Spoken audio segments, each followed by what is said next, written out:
नमस्कार। चंद्रकांत भट्ट अमेरिका से। क्या इस दुनिया में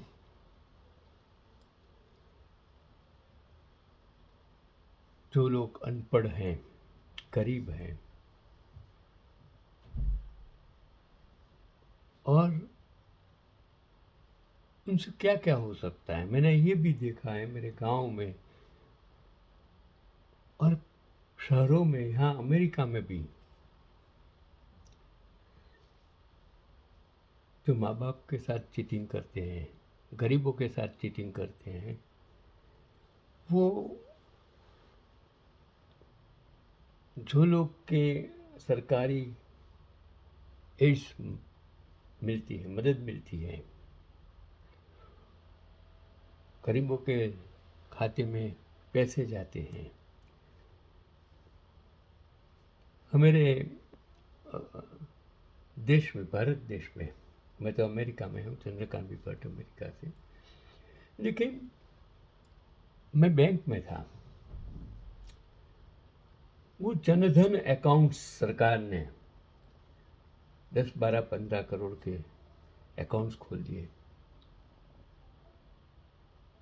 जिन लोगों के पास पैसे नहीं थे उनके सबके अकाउंट्स खोल दिए।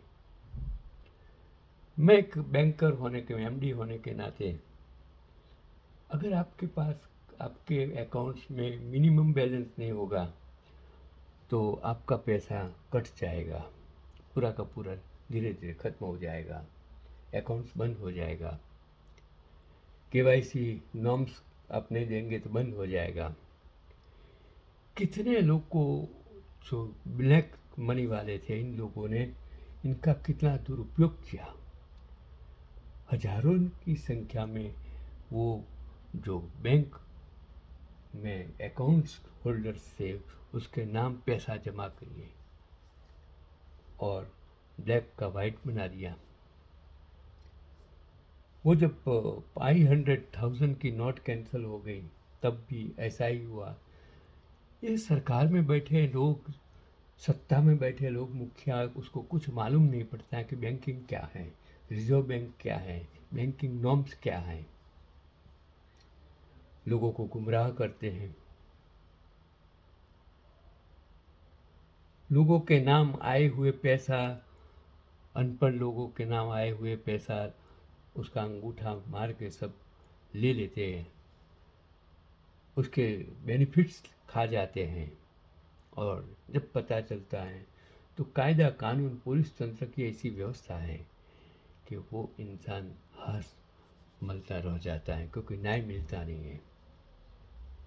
एक ऐसी बात एक महिला कर्मचारी ने जब अपने बेटे की मेडिकल की सूची देखी तो अचानक वो भौचक्की हो गई। क्या हुआ? एक समारोह में वो बूढ़ी औरत को पूछा कि आपका बेटा का नाम क्या है? नाम बताया और उसने सब कुछ वो कार्ड दे दिया।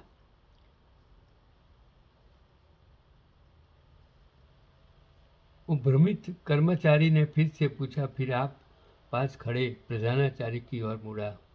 प्रिंसिपल पास आए, उनकी आंखें चिंता से भरी थी। मैडम माफ करना,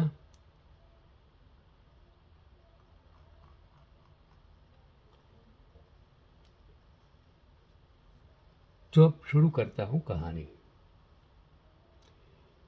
कि मेडिकल की पढ़ाई, एक बूढ़ी माँ ने अपने बेटे को मेडिकल की पढ़ाई के लिए पाला पोसा और ग्रेजुएशन के दिन उसने अपने बेटे के समारोह में शामिल होने के लिए एक मोटर बाइक टैक्सी किराए पर ली। लेकिन जब वह स्कूल के गेट पर पहुंची तो प्रिंसिपल ने सूची देखी और एक चौंकाने वाली खबर सुनाई जिससे उसके होश उड़ गई, वो अवाक हो गई। वो औरत एक ग्रामीण इलाके की गरीब माँ, छोटे से गांव में झोपड़ी में रहती थी। मेरे क्लास में कितने भी लड़के आते थे, हॉस्टल्स में रहते थे लड़के लड़कियां, गांव में से आते थे पढ़ने के लिए, उसके माँ बाप पैसा भेजते थे। तो वो लड़के के माँ बाप कभी कभी मेरे क्लास में आ जाते थे और पूछते थे कि मेरा ये, जब मैं लिस्ट उसका नाम पूछता और मेरा क्लासेस का लिस्ट देखता, मैं कहता ये मेरे क्लास में तो आता नहीं है। वो रिसिप्ट बताते थे। मैंने बोला कि ऐसी कोई रिसिप्ट हमने बनाई नहीं है, वो लड़का ही है मेरे पास नहीं आता है, ये लड़की है मेरे पास नहीं आती है। फिर बाद में पता चलता है कि वो लड़के लड़कियां ने डुप्लीकेट रसीद बना के वो पैसा में जलसा करने लगते थे। एक किस्सा ऐसा मेरे जीवन में था कि एक लड़की आई, उसने कहा पैसा भरा, थोड़े दिन तक आई, फिर उसने अचानक आई, साहब मेरे फादर बहुत सीरियस हो गए हैं, मैं यहाँ पढ़ना छोड़ दूँगी, अगर आप मुझे मदद कर दो, मुझे आप पैसा वापस दे तो मुझे घर जाना पड़ेगा। मैंने सोचा कि नहीं, बात तो सच है, लड़की गलत नहीं बोलती है। मैंने पैसा वापस दे दिया और वही कहानी, अचानक ही उनके माँ फादर मेरे क्लास में आ गए, बोला जानने के लिए कि लड़की कैसे कैसे किस तरह पढ़ती है, अच्छा पढ़ती है। मैंने बोला कि भाई क्या बात करते हो, आपकी तो लड़की ने बोला था कि आपको हार्ट अटैक का है, उसने पढ़ना छोड़। बोला गलत बात है, मैं तो आपके सामने खड़ा हूँ। वो पैसा वो लड़की ने अपने पिता के नाम गलत बात करके मेरे क्लास से, मेरे पास से ले लिया। तब से मैंने समझ लिया कि लड़कों को डायरेक्ट पैसा कभी मत देना। चलो मैं आगे की कहानी कहता हूँ कि वो साल भर चावल काटने, बर्तन धोने और बाजार में सब्जियां बेचने का काम करती थी, ताकि उस अपने इकलौते बेटे को मेडिकल की पढ़ाई के लिए बड़ा कर सकें। 18 साल तक वह अकेली रही, नए कपड़े खरीदने की हिम्मत नहीं जुटा पाई, पेट भर खाना खाने की हिम्मत नहीं जुटा पाई। उन्होंने अपने बेटे को भेजने के लिए सारा पैसा इकट्ठा किया, ट्यूशन फीस का एक एक पैसा, चावल और नूडल्स खाने का पैसा, सब डिब्बा भर के भेजा था। मुझे किसी चीज़ की ज़रूरत नहीं है जब तक तुम डॉक्टर बन जाओ, जब तुम अच्छे हो तो कोई भी मुझे नीचा क्यों ना देखे, जब तक तुम मुझसे प्यार करते हो बस इतना ही काफ़ी है। जब एक ही बेटा हो, अकेला बेटा हो, तो माँ कितनी उसके पीछे मेहनत करती है, कभी बाप हो तो बाप कितना मेहनत करता है। आखिरकार वह दिन आ गया जिसके उन्हें इंतज़ार था और डॉक्टर बन गया।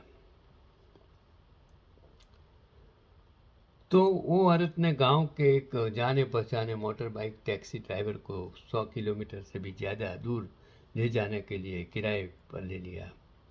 उनके साथ उनके गृहनगर को से आमों की एक टोकरी और एक पुरानी घिसी पिटी साड़ी थी, जिसे उन्होंने कई सालों से संभाल कर रखा था। और ये मुंबई के मेडिकल कॉलेज के गेट पर चली गई।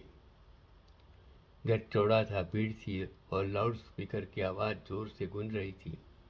वह डरी सहमी से चल रही थी और जो बेटे ने डाक द्वारा भेजे गए निमंत्रण कसकर पकड़े हुए थे। बस आ जाइए माँ, मैंने सम्मान के साथ स्नातक किया है। मैं चाहता हूँ कि जब मैं डॉक्टर बनूं तो आप मुझे सबसे पहले गले लगाए। वो पत्र में लिखा था। यह रिसेप्शन डेस्क पर गई और कांपते हुए निमंत्रण सौंप दिया। एक महिला कर्मचारी ने स्नातकों की सूची देखी, फिर अचानक वो उसका माँ जी का चेहरा देखकर बोल पड़ी, माँ जी आपका नाम क्या है, बेटे का नाम क्या है? वो पत्र में लिखा था, बेटे का नाम लिखा था, सामान्य चिकित्सा संकाय छात्र संख्या लिखी थी। वो कर्माचारी भ्रमित हो गया। फिर वो प्रधानाचार्य प्रिंसिपल की ओर मुड़ा और प्रिंसिपल पास आए। उनकी आंखें चिंता से भरी थी। मैडम माफ़ करना, लेकिन आपके बेटे का ग्रेजुएशन में कहीं भी नाम नहीं है। जिस माँ ने अपने बेटे के लिए मेहनत की, तन मन धन से अपनी पूरी जिंदगी खर्च कर दी, और जब ये इस परिस्थिति में आ जाए और वो बेटा कुछ अता पता ही नहीं, उसका नाम भी नहीं है, उसने क्या किया होगा? जो पैसा वो स्थिति वो किसके पास जाता होगा? वो किस प्रकार का उपयोग करता होगा? आप सोच नहीं सकते। इतने कितने सारे माँ बाप हैं जिसकी ये परिस्थिति भारत में, यहाँ अमेरिका में भी यही परिस्थिति है। जो माँ बाप यहाँ भेजते हैं, फॉरेन में जो माँ बाप भेजते हैं, यहाँ का लड़के शायद कितने ऐसे लड़के हैं जो ऐसे गलत कामों में लग जाते हैं। माँ बाप को कुछ पता ही नहीं। ऐसा मत कीजिए। अपने माँ बाप जो गरीब हैं, अनपढ़ हैं, जो आपके लिए जीते हैं, आपके लिए आपकी ज़िंदगी बनाई है, खर्च कर दिए हैं, जो सपने देखे हैं, वो उसके सपने कभी भी मत तोड़ना। क्योंकि माँ बाप के ऊपर कभी कोई भगवान हो ही नहीं सकता है। जिसने आपको जन्म दिया है, जिसने आपको तन मन धन से बड़ा किया है, पढ़ाने के लिए, ज़िंदगी बनाने के लिए, आपके लिए ज़िंदगी खर्च की है, उसका अपमान मत कीजिए, उसका गलत दुरुपयोग मत कीजिए। उसका मेहनत का फल जब उसकी ज़रूरियात होती है, जब वो बुढ़े हो जाते हैं, तब ज़रूर दीजिए। बाकी आपको ईश्वर आपके माँ बाप के में ही मिल जाएगा, अगर उसका प्रेम, उसका आशीर्वाद आपके साथ है, कि दुनिया की कोई ताकत आपको कुछ नहीं कर सकती है। यही आज का पैगाम है।